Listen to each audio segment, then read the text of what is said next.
Partykeer is ons so besig met ons daaglikse lewens en met ons bekommernis, dat ons die Here heeltemal mis.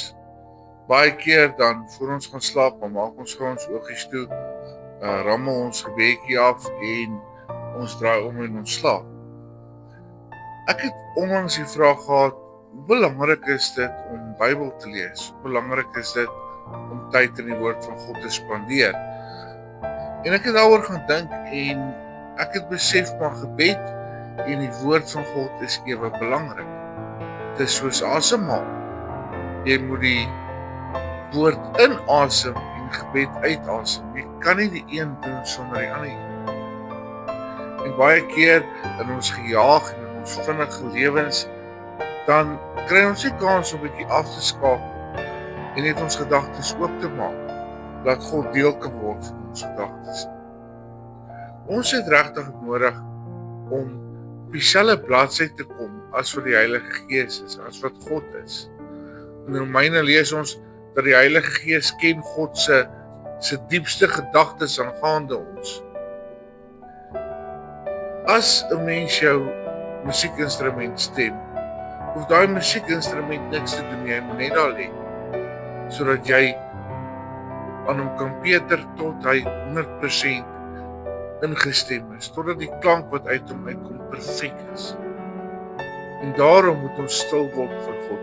Daarom moet ons in ons stilte tyd werklik ons gedagtes laat gaan, ons bekommernis voor God se voete neerlê, sodat ons kan wag terwyl hy ons stem, sodat ons die Heilige Gees duidelik kan hoor, die Heilige Gees kans gee, om net die knoppies weer reg te draai, sodat ons weer in eenstemming met God kan wees.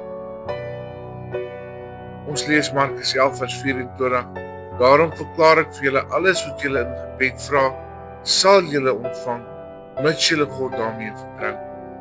So ons het nodig om dit wat ons oor bekommerd is, dit wat vir ons 'n probleem is, in God se hande te gee, om te vertrou om dit uit te sorteer. My gunsteling vers, Filippense 4 vers 6, moet oor niks bekommerd wees nie, maar bid oor alles. Vra alles wat julle nodig het van God, terwyl julle hom ook dank vir alles wat hy doen. Ons het nie nodig om bekommerd te wees nie, ons moet net daaroor gaan bid, en dan glo dat God dit uitsort.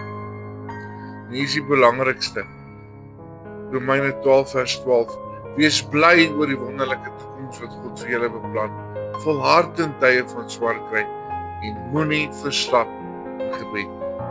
Ons moenie verslap in gebed as dit met ons goed gaan nie. Ons moenie dat ons bekommernisse ons lewens oorheers nie. Ons moet stil raak voor God, sodat die Meester ons kan instem. En ons moet onthou dat dit net so belangrik is om in te asem as om uit te asem. Dit is net so belangrik om die woord van God te lees as om te bid. Hemelse Vader, help ons om die bekommernis agter ons te sit en om u vrede op te tel en vorentoe te gaan daarmee.